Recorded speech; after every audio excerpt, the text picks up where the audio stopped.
All right. Good afternoon, I should say. It's March 28th, 2024. It's 3 p.m. I'm calling to order the Metro Flood Diversion Authority Board of Directors meeting. Could I get a roll call, please? Mayor Carlson. Here. Mayor Dardis. Here. Mayor Mahoney. Here. Mr. Peterson. I'm here. Mr. Hendrickson. Here. Mr. Pepcorn. Here. Mr. Ebinger. Here. Mr. Strand. Here. Mr. Campbell. Here. Mrs. Sherling. Mr. Grimberg. Here. Mr. Olson. Here. Mr. Seljavold. Here. Quorum is present. Thank you. Moving on to the approval of the meeting minutes from February 22nd, 2024. Do I have a motion to approve? So moved.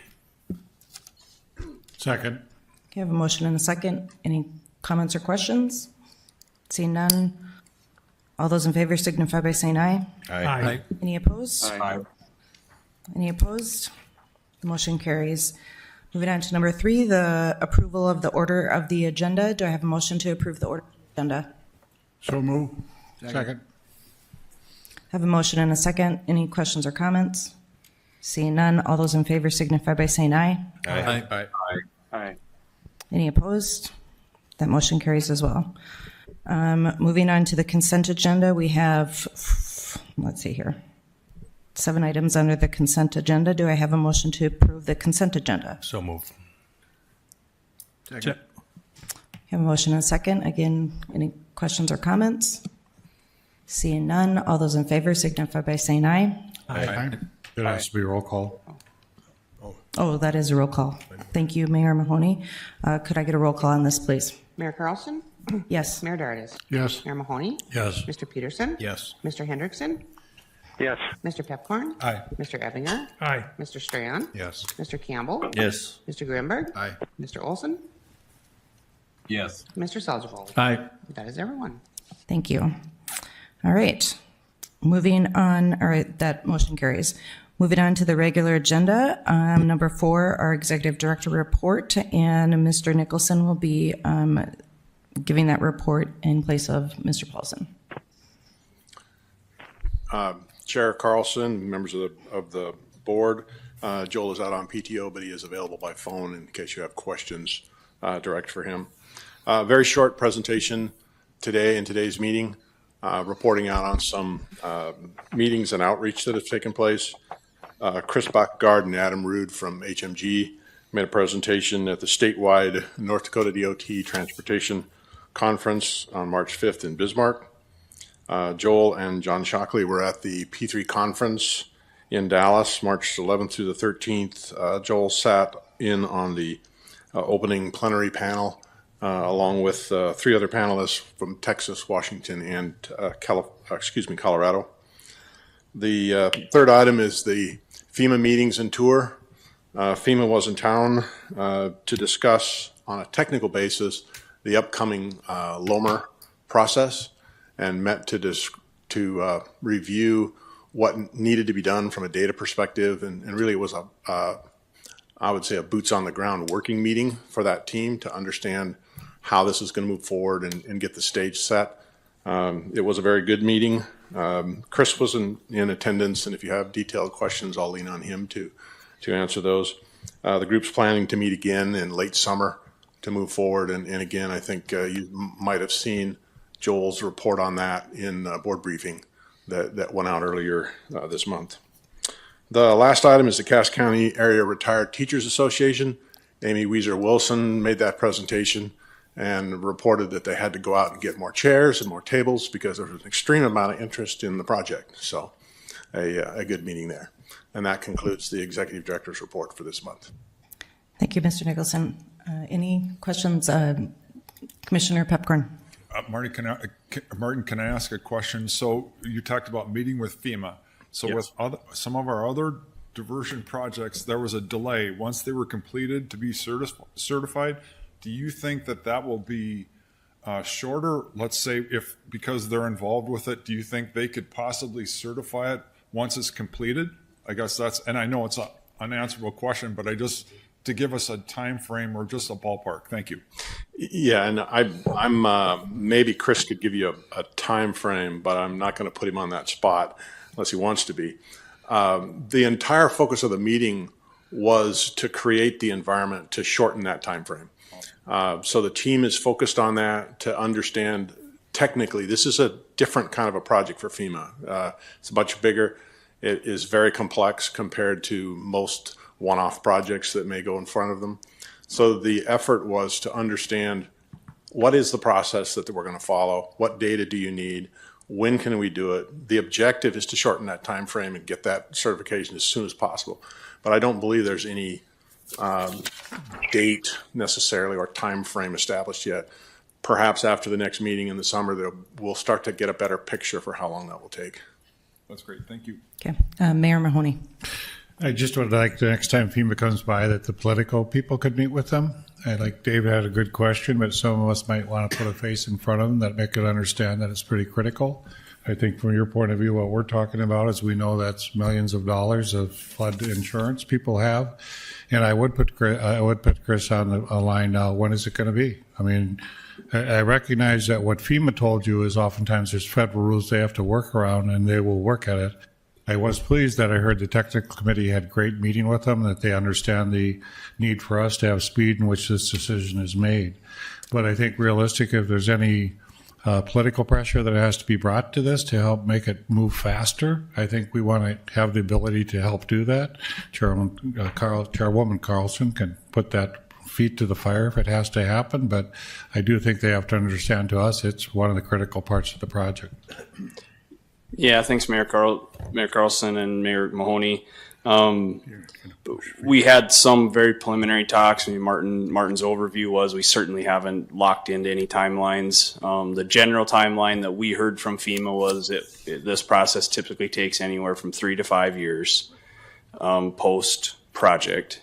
So we're doing everything we can to move that as close to the 3-year window as we possibly can. And that's the objective of our team right now. And so to answer Commissioner Pepcorn's question, we can't get to the point of having it the day we're done with construction, have it approved. There's processes that FEMA can't start from the legal notification standpoint until after we have the project completely done.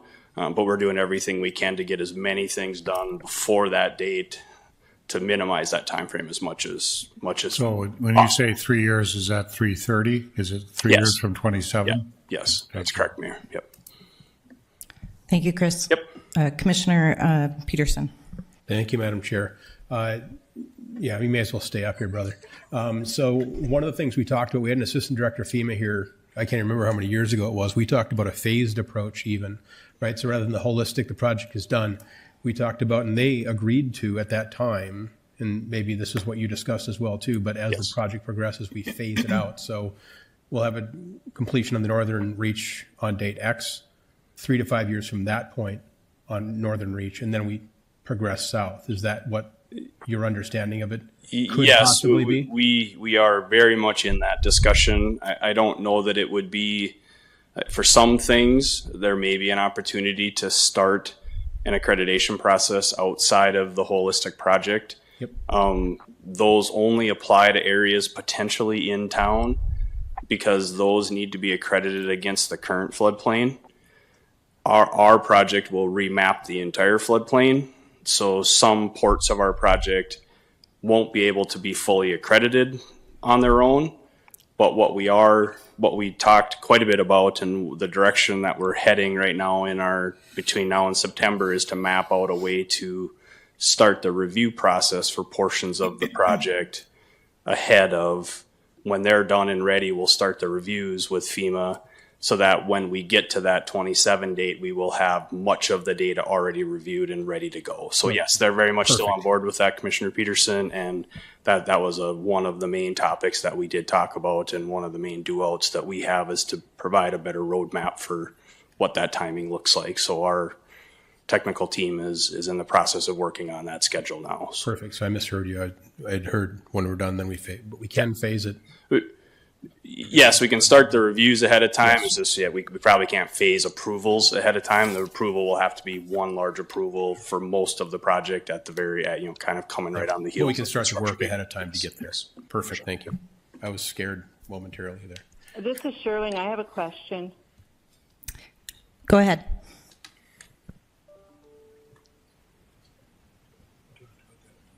Hello? You can go ahead, Commissioner Sherling. Okay, Mayor Carlson, I can't hear you, but I think you said to go ahead. In my experience with FEMA in the last 30 years is when they're going to remap something, it gets pushed back. The day comes and then it goes over and over and over again. I think the Western Cass remapping is the perfect example, of how long it took. So what's going to, because I heard loud and clear from FEMA that we would be remapped immediately. And I'm sorry I joined this a few minutes late, but now I'm hearing something different. What's going to prevent this from 3 years down the road, they're still pushing it back? What can we do proactively to get this moving?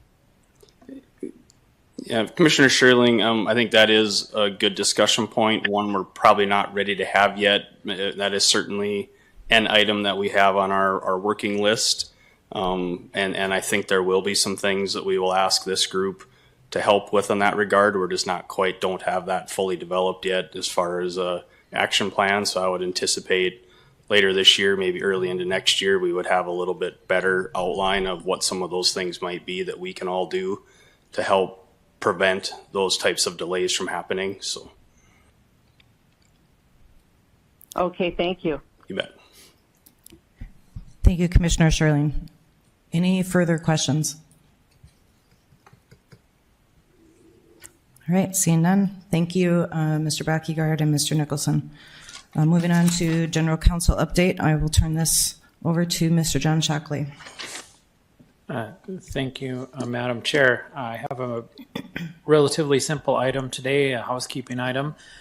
This is a resolution requesting that Cass County acquire rights-of-way. You'll recall that the Diversion Authority in Cass County previously entered into an MOU dated April 22nd of 2021, in which from time to time the Diversion Authority would request that Cass County would take over certain rights-of-way that cross the diversion channel to vacate those right-of-ways. So there are a number of right-of-ways that are identified on page 104 and 105 and pictures. I always think it's easier to look at the pictures.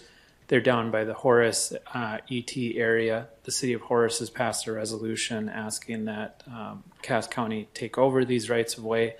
And so this is a formal request from the Diversion Authority to Cass County pursuant to that MOU to take over those rights-of-way. And where appropriate, they would vacate them or reestablish them. Thank you, Mr. Shockley. Questions? Move to approve. You have a second? Second. A motion and a second. One last opportunity for questions or comments.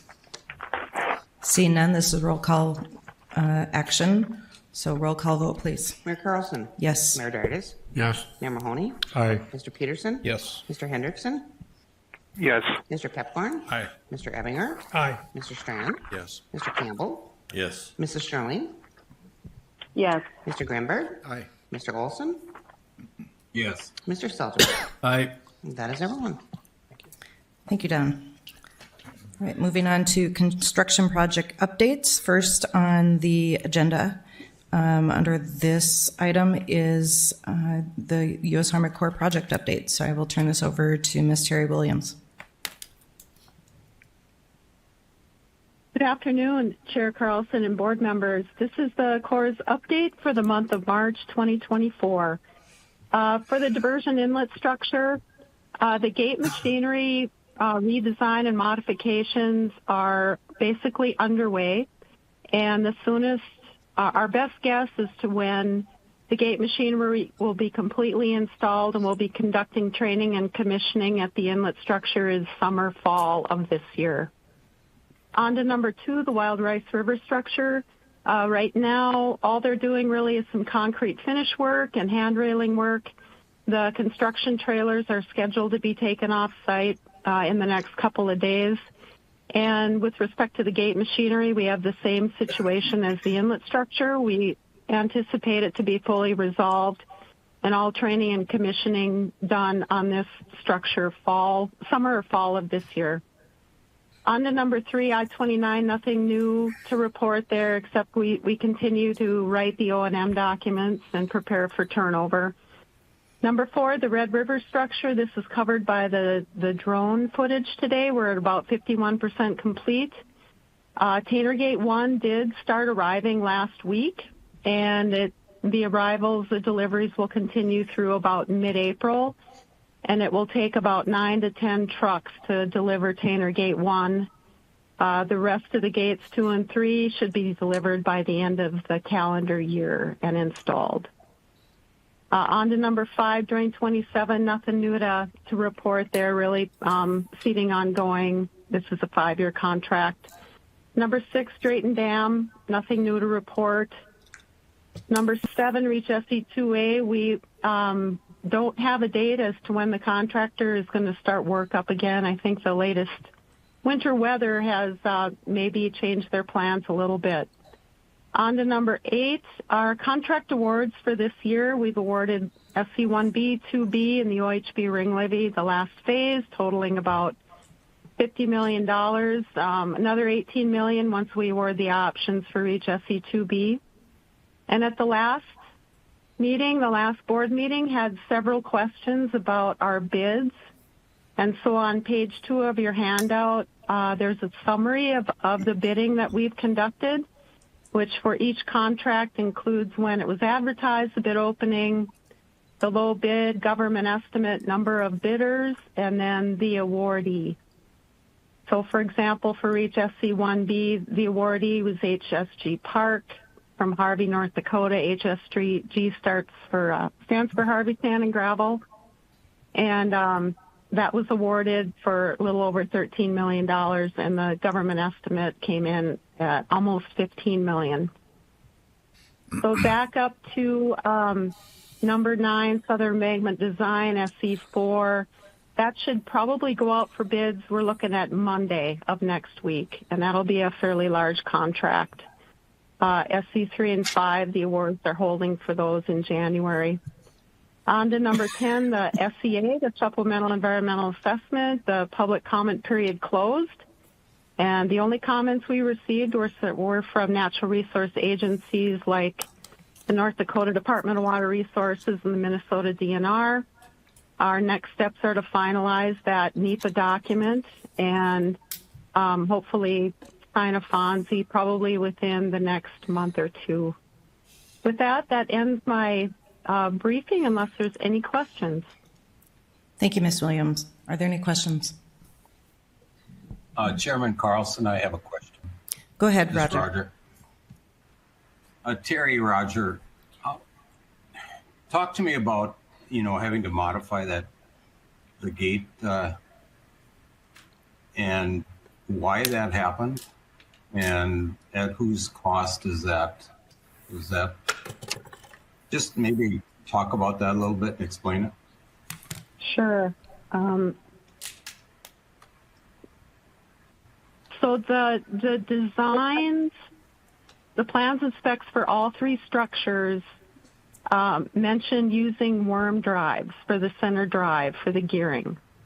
But the design really is up to the contractor to finalize. And what was discovered was using those worm drives, we weren't getting the efficiencies that we needed in order to operate the gates properly.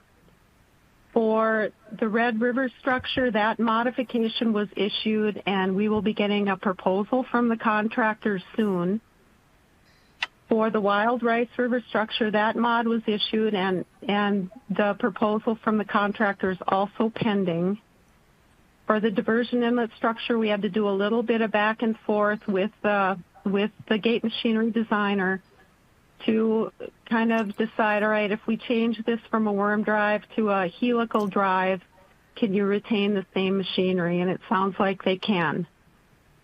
So as in all modifications, the ultimate cost in money is negotiated. And I would anticipate that there will be a cost to both the contractor and the Corps to make sure that the machinery is working properly. And also as part of that modification, the additional time will be negotiated. So when we get these mods negotiated, signed off on, I can report on in detail on the cost and the additional time. Does that answer your question, sir? Well, it just seems like this should be a constant, whatever it takes to open these gates, weight, pressure, somebody is at fault here. I'm just, who's at fault? So we will likely, as in all contract modifications, share in the cost and time on these. So we fully anticipate that the Corps will end up paying some additional money on these. Because the ultimate goal, of course, is to make sure they work really well for when you guys are operating these gates, and to make sure everything is safe and working properly. So it has taken some time to get through this to make sure that everything was going to, this time work out perfectly. Over. All right, thank you. Any other questions? Any questions from anyone online? All right, thank you very much, Ms. Williams, and we'll look forward to that report next month.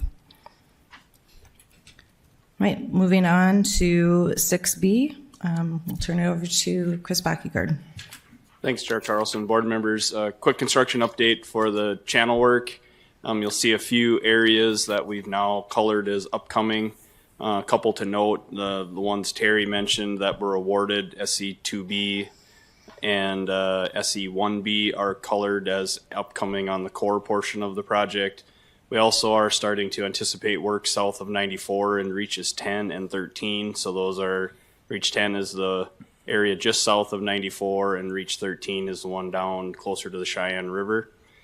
We also anticipate, we're trying to finalize the designs of the Cheyenne River aqueducts. We're anticipating that to start in the next few months, and also the bridge on County Road 6 as well. So those are some of the highlights. You'll see the Earth update in the drone footage, but they did have a fairly good month with a little bit cooler weather as far as moving Earth, but also have had a real good month in progressing bridges. We've got a couple of bridges that you'll see that are starting to have their decks put on them. As far as forming, we haven't poured any yet, but good progress there on all things construction. But yeah, important note, we're reaching that threshold of getting ourselves south of 94, so I think that'll be nice to see the construction. Also anticipating with that there'll be a little more visibility of things, so anticipating we might get a few more phone calls about traffic and other things. So we're kind of in that zone now where we're getting closer to the urban areas, so we'll be watching that as well. So with that, if there's any questions on the construction update. Any questions? Any questions from those online? All right, seeing none. Thank you, Mr. Backyard. And I guess you got the next one too. Yep. For a quick safety update, we had a good month. Mostly minor items, a few vehicle incidents. We did have one recordable event. A board was dropped on a worker's hand and had some damage to their fingers, so they had to get that worked on. So that was a recordable. Otherwise, most everything else was very minor and just incidental traffic and equipment items. So if there aren't any questions, that's the update on safety for the month. Any questions on that? All right, seeing no questions on that we're ready item. for the drone update next. Yep. Teams throughout the Red River Valley have spent this past month driving piles, pouring concrete, and moving dirt. I'm Tom Fuchs, Senior Construction Manager for the Metro Flood Diversion Authority, with the latest project update. Our tour starts at the Red River structure, where we had expected work to pause for the winter months. Instead, the warmer than average weather has allowed nearly 3,000 cubic yards of structural concrete to be placed since the start of the new year. In the past month, Ames Construction completed portions of formwork, rebar and concrete placement at the structure's west stilling basin and downstream retaining walls. They also completed portions of both of the structure's abutments and piers. With the west abutment nearly complete, crews have now installed shoring towers and post-tension bars in preparation for casting the first of the structure's trunnion girders. Situated at the top back of the abutments and piers, the trunnion girders act as the anchor point for the Tanner Gate strut arms and must resist the pressure from floodwaters when the gates are lowered during operational events. Speaking of Tanner Gates, we'll be sure to highlight their scheduled arrivals in the coming weeks. ASN Constructors has also been busy with concrete placement. At the Maple River Aqueduct, concrete work continued at the flume and conduit structure. Their work is focused on completing additional portions of the structure's base, as well as the west abutment and piers. They've also begun forming concrete substructure elements for the BNSF Prosper Railroad Bridge, which will allow trains to pass over the stormwater diversion channel. The project's 3 railroad crossings will differ distinctly from the 16 road crossings that will be built. In comparison, due to much heavier loads, the railroad bridges will feature shorter spans, larger concrete substructure elements, and more piling. ASN Constructors also has been working on the other crossings.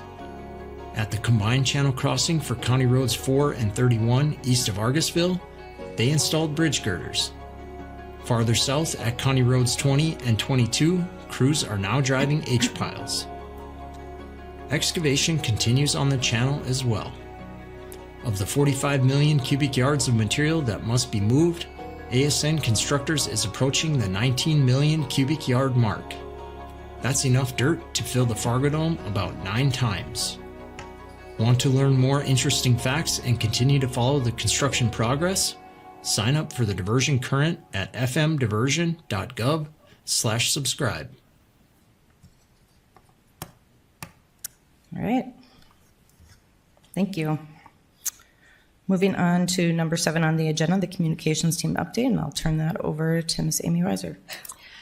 Good afternoon. Just have a quick update for all of you this month. We released our last Faces of the Diversion video with Tisha Aguilar, and I hope you had a chance to see that one. She's a heavy equipment operator with ASN and was just very authentic in her answers, and it actually got the attention of Valley News Live, who decided to do their own piece on that, interviewing both Tisha and Katrina Nyberg, who's the channel manager for ASN. We also released a number of short-form videos providing quick updates on the County Road 22 project, the Maple River Aqueduct. We took a look at some of the flooding costs and how that compares to the cost of building the diversion. Also a quick piece with Vera, who works with Ames, and then 2009 flood recap. Today is the 15-year anniversary of that record crest. So we did a brief production on that just to remind people of where we've been and why we're headed the direction that we are. We also will be releasing tomorrow, actually, a monthly construction update. Since the drone videos have garnered interest from the media in the past, we'll be providing those more proactively than we have. Jumping back down to media relations, besides that women in construction piece, the Corps sent out releases on all of their new contracts, and we saw a fair amount of coverage from that. We also saw some good interaction on LinkedIn with our most popular post was the National Climate Assessment article that Joel had posted just last month. And then the Diversion Current, we focused on women in construction there as well and continue to see very nice stats for the interest rate there. That's all I have this month, but I'm happy to answer any questions. All right, thank you, Amy. Any questions? All right. Moving on to the land management update. I turn it over to Jody Smith. Yep. So this first slide, again, as usual, everything that's outlined in green means we have acquired the necessary property rights. The blue means we're still in negotiation. The majority of the blue on the North Dakota side was approved by the Cass County Joint Board this morning. The majority of those are related to the Broadshog properties, and we have come to a settlement. Several of the oranges actually on the North Dakota side, we also have a settlement on, and we're just waiting for that closing to happen. On the Minnesota side, you'll see quite a few that are highlighted orange. The remainder blues you will see turning to orange as eminent domain has been authorized on everything in Minnesota, but it has not been filed with the courts yet. If you go to the next slide, you can see within the construction footprint, we're sitting at just about 95% complete with the acquisition and a little bit over 53% in the UMA footprint. On the next slide then, on the southern embankment, for the most part, we've acquired the property rights that we need. We have a couple sitting in SE2B, and of course we have the eminent domain filings on SE4 and 5. In the upstream mitigation area, again, sitting just at 53%, and again, continue to make progress on the environmental monitoring easements. On the next slide, we go over, just what's been sitting with the property owners in the construction footprint versus UMA footprint. I know Mr. Olson, Manager Olson, had a question this morning about the 18 in litigation, but 0 ongoing negotiations. The ongoing negotiations relate back to the blue highlight and the charts that were above, and that means that we have not filed eminent domain. Of course, once we do file eminent domain, we do continue to negotiate with the property owners. On the final slide, we just give a high-level overview, always continuing to negotiate with our property owners. In the last month, we did close on 15 parcels, including 5 landowners. We do have 9 parcels with 3 landowner groups are pending closing in March. I know that we did close last Friday on several property owners on SE4. The MCC JPA did approve closing an additional handful of them tomorrow.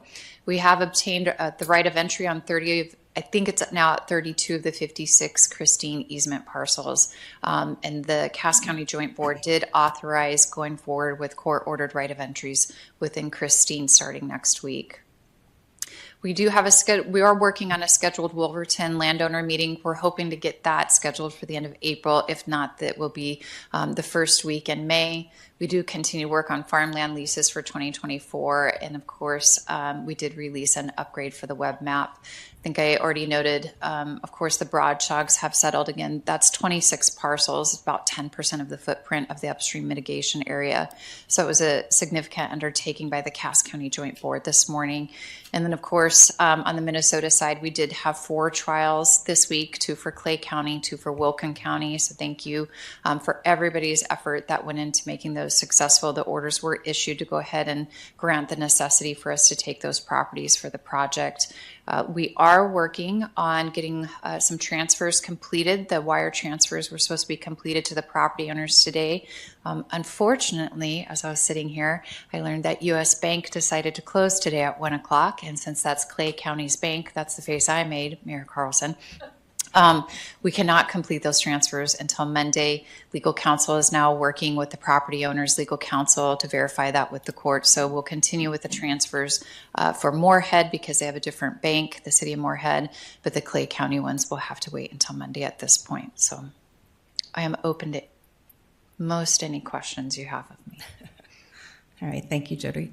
Any questions for Ms. Smith? Any questions from the folks online? All right. Thank you. Yep, thank you. And on to the finance update. I will turn this over to Mayor Dardis.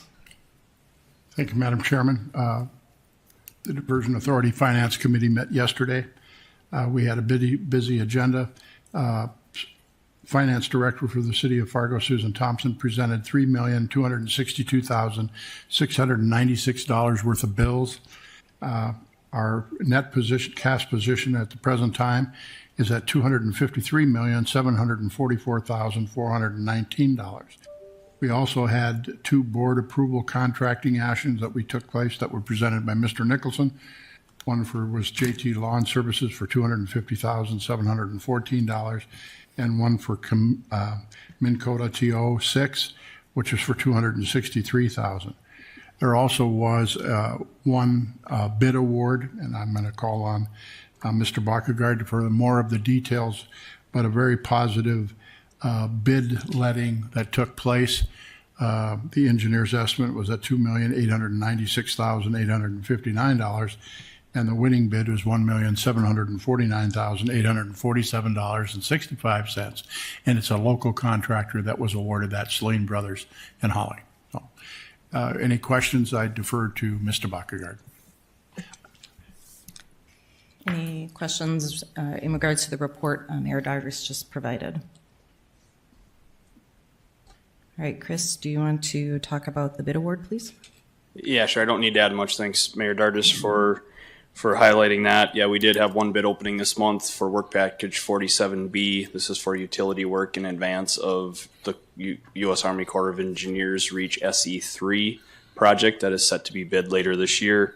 Again, we did, as Mayor Dargis mentioned, we did receive 4 bids that were all below our engineer's estimate. So we'd like to see the competition, and we are recommending award of that project to Celine Brothers in the amount of $1,749,847.65. Madam Chairman, I would move for that approval. Okay, I have a motion and a second. Any questions?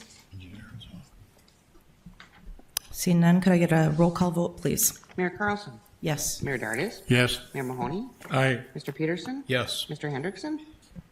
Yes. Mr. Pepcorn. Aye. Mr. Ebinger. Aye. Mr. Strand. Yes. Mr. Campbell. Yes. Mrs. Shirley.